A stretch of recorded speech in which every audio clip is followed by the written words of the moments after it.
Today's guest, very excited to have him, is Chris Wynn. He is the co-owner of Superior Pho, located in beautiful Cleveland, Ohio.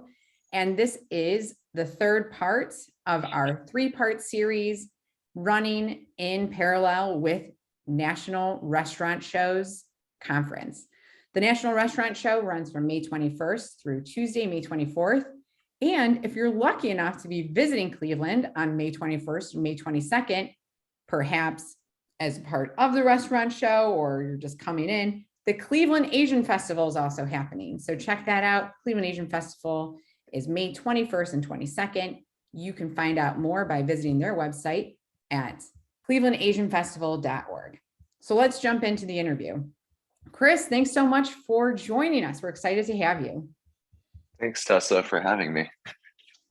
So first, you are our third restaurant owner interview, and we've been fascinated and following the creativity and resilience that has come out of specifically the independent restaurant owner space. Tell us a little bit about your journey and a little bit about Superior Pho. Well, Superior Pho was founded by my father in 2002. Before that, he was working a steel mill as a corporate metallographer. I joined the company after undergrad in 2010. I had a short stint in commercial real estate for Michael Chesler, who used to own a bunch of the historic mansions downtown. So in 2010, I joined Superior Pho, and it was supposed to be a short temporary thing until I found another job. But we were in the middle of the recession, so that was pretty hard. And then within a couple of years, we just had so much momentum. I felt like I didn't want to leave while we were growing so much. And the rest was history. So you stayed with Superior Pho coming out of a recession because of the momentum you felt. Tell me, what were the factors that created that momentum at Superior Pho? Well, social media was a huge part of it. Word of mouth, we had a good amount of success from word of mouth, at least within the Asian community. And then probably for the greater part of the first decade, the primary clientele was mostly Asian and some American folks here and there. But we had a huge support from the broader Asian community, which included Vietnamese, Chinese, Korean, other Southeast Asians like Filipinos, Laotians, Thai people. And then social media happened in 2010. I finished undergrad. We were still very much in the recession, and businesses weren't using social media that much in 2010. I remember on Facebook and Twitter, I had heard rumblings of how useful it could be for business, and there weren't that many other local restaurants using it. And I was like, you know what? Let me see what traction we can get just by creating a Facebook page and a Twitter page. And I had already been promoting our business just on my personal Instagram and Twitter and all that stuff.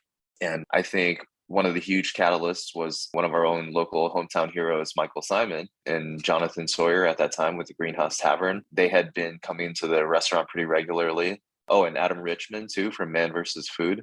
And at that time, social media was still such a small world that you could actually reach out to these guys and your tweet or your post wouldn't get lost among the tens of thousands that they get every day. So I did just that.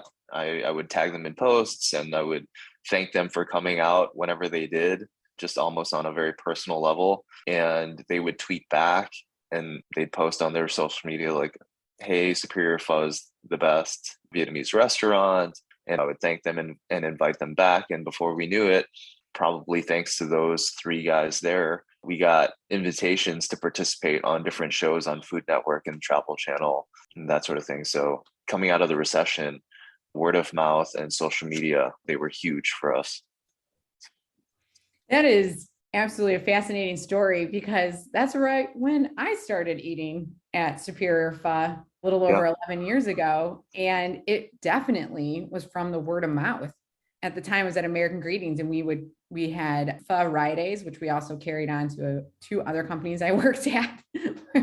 On Friday, we would go get pho as a large group. But I love that you used social media and influencers to really make your food more accessible and for people to even discover what it is. When the pandemic hit, Were there some other tools or other types of communications that you did or use coming out of the pandemic that you think will carry forward in a similar way as social media presence did for you coming out of the recession? Yeah, so, and it's funny you use pho Fridays, by the way. I came up with that term back in 2010. Oh my God. Yeah, in response to Taco Tuesday, I was like, what can I say to engage our users and keep them coming back? Yeah, it worked. Um, yeah, thanks. It makes me happy that people still use that. Talking about the pandemic, we didn't have any digital ordering presence whatsoever going into the pandemic. We just didn't have any platform. So we weren't able to take orders through our website. And we were definitely behind on that. We weren't at the forefront of that movement by any means. But we started using a platform called Chow Now because they were way cheaper in terms of their commissions and fee structure than Uber Eats and Skip the Dishes, because I would advocate against those companies all day because they charge their restaurants anywhere between, well, when they solicited our business anyway, they charged 25 to 30% of revenue, which would kill any small business. That's really a marketing expense. I know that Cleveland passed some sort of law, I believe, where they've limited commissions to 15% now. But I also know that the majority of restaurants are operating off of a 7 to 15% margin. So even 15%, it's still killing businesses. But Chow Now was great. Chow Now, I think they were right around 7%. So if your margin's 15%, you get to keep about half of it, which is better than nothing at all, because the pandemic hit so many restaurants so hard, us included. And Chow Now allowed us to aggregate all of the traffic from our social media platforms, Twitter, Instagram, Facebook, all of them, and then also have an ordering component to our website. And we ended up doing substantial revenue from them through their online ordering. That helped us get through the pandemic, along with some other government assistance. And then moving forward, you said, would we keep them? I think so. And I think what that really did for us was put us in the mindset that we need to constantly be searching for new tech and incorporating it into our process and our operations. Just find out, we should welcome tech into the restaurant industry. I know a lot of sort of older restaurant owners are tech averse. They don't want to complicate a good thing. Why fix something if it's not broken, sort of mentality. And the more I find out about what's out there, the more I realize like these technologies can make people's lives easier, not only for our customers, but for us as operators as well. Yeah, that's really interesting because that's, I feel like, a topic restaurant owners are split on. Like, is now the right time for new tech when there's still these huge challenges facing all businesses, but especially independent operators? What tech have you seen that you think you want to start incorporating to either better the experience, better operations, or help with sourcing, ordering, or staffing? So I feel like there's two parts to the question. The first being what tech do I find intriguing? And then the second part, that help with staffing. What were the three? Staffing. Sort of the big three problems that are occurring today, like staffing is major, inflation, and then supply chain disruption, still Sure. a challenge for many. So I just want to speak to this because I feel like a lot of small business owners and entrepreneurs, restaurateurs, operators, we are overwhelmed by the volume of different things we have to handle and the different hats we have to wear. One of the big things is we have to worry about our supply chain and staffing, just like you mentioned. And then we still have to worry about marketing and bookkeeping. And I think one of the greatest tools that's now available to us, and they're becoming more and more intuitive, are the services provided by point of sale systems. So the point of sale systems, we already know they collect data and that's great, but the marketing integrations that come with these platforms that are being updated with the newer platforms, as well as the bookkeeping integrations, it's like I don't have to close out my books at the end of the day and then spend another hour or so inputting them into QuickBooks, maybe like I did in the past. And in fact, some of these point of sale systems not only collect the data automate the bookkeeping, but then they'll also forward those documents to a third party payroll company or accountant. And I can free up a lot of my time now because I don't have to spend an hour doing that and then the extra 30 minutes doing linens at the end of the night, like a lot of small business owners have to. Because it's no joke. Restaurateurs, I think, very easily spend 16-hour days, especially when you're a young restaurateur starting out. And I think that's why there's such a high attrition rate among restaurateurs. You're doing 14 to 16-hour days. Sometimes those 16-hour days become 18-hour days. And you can only do so many of those a week before you're just totally burnt out. But point of sale systems and their new integrations and the apps that come out that integrate with the existing point of sale systems, they're a real game changer. How do they help with inflation? How do they adjust for inflation? I mean, look, if you as a restaurateur and operator know your baseline costs and you're able to input your suppliers' costs and update those weekly into your point of sale system, then you know what your margins are. So as your supplier costs go up, you can super quickly and easily, adjust your pricing to maintain those same margins that you had before. And then also, if you notice that your business is taking a hit and you're seeing less repeat business or less volume, then you know that, yeah, your margin can't be maybe what it was before because your customers aren't adjusting to the price changes as quickly. That real-time data is just something that we didn't have 10 years ago. What's one of the biggest challenges that marketers face? It's that the sales team doesn't understand the value of digital marketing. To help prove your worth, simply boost the volume of ready-to-buy customers and help your sales team win more customers faster. To get started, download the guide, 5 Data Exchanges Between Sales and Marketing to Increase Win Rates. Download the guide at tenlo.com. That's TENLO.com. And now back to our show. Yeah, it really allows you to be more flexible and respond to change faster, especially when change is outside of your control. Are there things that you've seen from the relationships that you have from either distributors or just suppliers that have also helped support you as you're wearing these many hats and trying to navigate the continued changing landscape? From suppliers and distributors, I think the short answer is no. I think that maybe, but we haven't seen that. And I think the reason is because everyone suffered from supply chain issues and everyone's sort of figuring it out.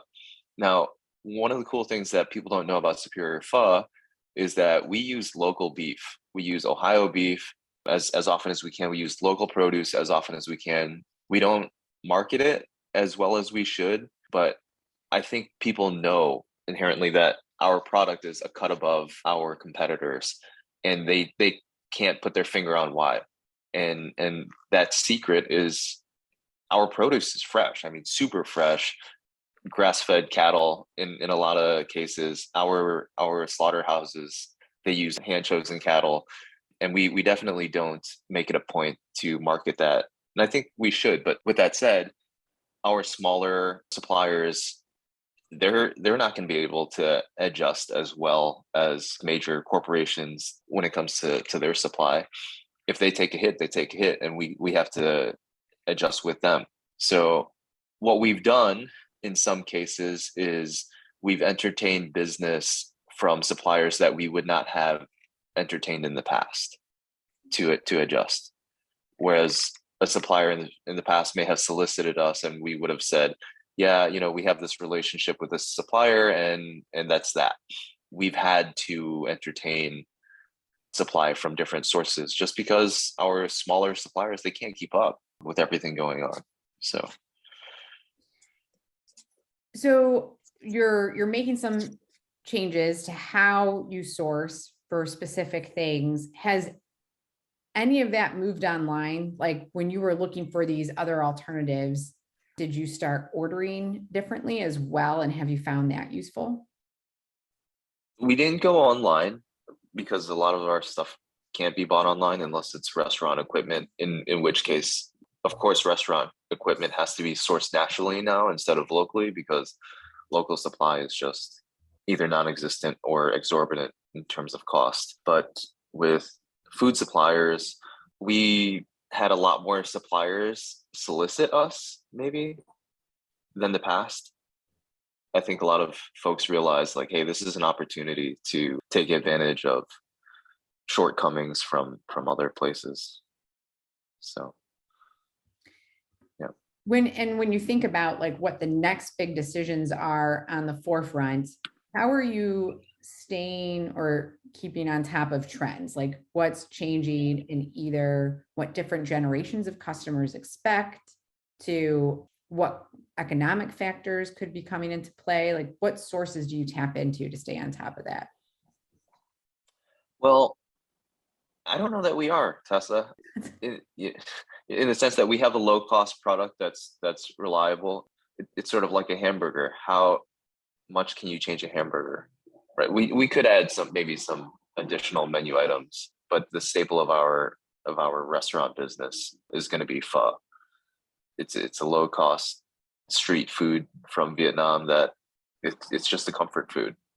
But in terms of trends, we've always, or at least historically, have tried to not be a trendy restaurant. We've tried to be a staple of the community, a reliable product that you know what you're going to get when you go. But that's not to say that that won't change in the next 10 years. Yeah, and it sounds like you're not really looking to shake up what's on the menu and how it's delivered in the experience, but you are very in touch with what's happening in tech and how can technology and that data help you operate more efficiently to deliver almost like the same thing, to stay true to the core of what makes Superior Pho special. Without giving too much away, I would say that our goal is always going to be to improve our customer experience, whether that's delivery, packaging, convenience for our customers, and then also for our employees. We want our employees to have a positive, enjoyable experience, one where they can leave the restaurant and say, hey, that was a good experience for that part of my life. We've been paying quote unquote livable wages since before it became a thing.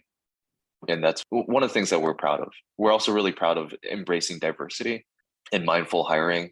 I think we were one of the first Asian restaurants to hire non-Asian faces for front of the house staff and back of the house staff. So we've been very progressive in that way, and we've been very proud of that. Sorry, that was tangential. Oh no, it's very noticeable, and it makes everyone feel welcome and comfortable coming into your restaurant, especially because it is tucked away. It's a little hard to find. But once you get there, it's worth it. And it feels like everyone's welcome. The food comes fast. It's warm. It's comforting. I mean, I love that answer. Like your business is very centered on its values, and that's what drives the decision making as to tools you use and even the people you hire. That's lovely. What do you think is next? So how do you want to see the community come together more? Are there opportunities for maybe businesses you haven't worked with to engage with you? Yeah, totally. What's next for us, and what are some opportunities for businesses to engage with us? Yeah. I think moving forward, if we are to stay true to our values in improving the customer experience and improving the employee and staff experience, I think there's a lot of opportunity where if a company has a value add, like one of the things that I'm looking forward to working on in the near future is the customer experience with the packaging. So one of the pain points I think for our customers is when you take pho to go, you have to assemble it, put it all together, and then there aren't really instructions on how to do that. It's like it's its own little journey, which is fine, but I think for a lot of new customers that can be frustrating. So we definitely want to make that unpackaging and assembling of your meal more intuitive, more fun, and more engaging than just trying to figure it out when you've never done it before and there are no instructions. That's one of the ways. And then we are on the lookout for new delivery partners. We want to be at the forefront this coming decade. We want to be at the forefront of delivery. So one of the things we're already looking into is drone delivery, what that looks like, robotic delivery services, what that could look like, and services that make sense, services that aren't charging us 30% of revenue for getting our food to our customers. If there are companies out there that can help us improve our customer and employee experience, we'd love to have that conversation. Yeah, that's really exciting. I can't believe drone delivery is so close on the horizon that you're already looking at it. If people did want to get in touch with you, what is the best way to reach you? Probably by email, contact@superiorpho.com, or follow us on any of our social media, Instagram, Twitter, Facebook, and just shoot us a message because I manage those social media. And if you want to engage directly with me, let's start the conversation there and take it from there. Awesome. Well, thank you, Chris, so much for being our guest today. You can hear all of the Restaurant Show episodes in this 3-part series by visiting tenlo.com and just click on the word podcast. And we look forward to having you join us again soon in the future. Thanks, Chris. Thanks, Tessa. Take care. Bye. Bye.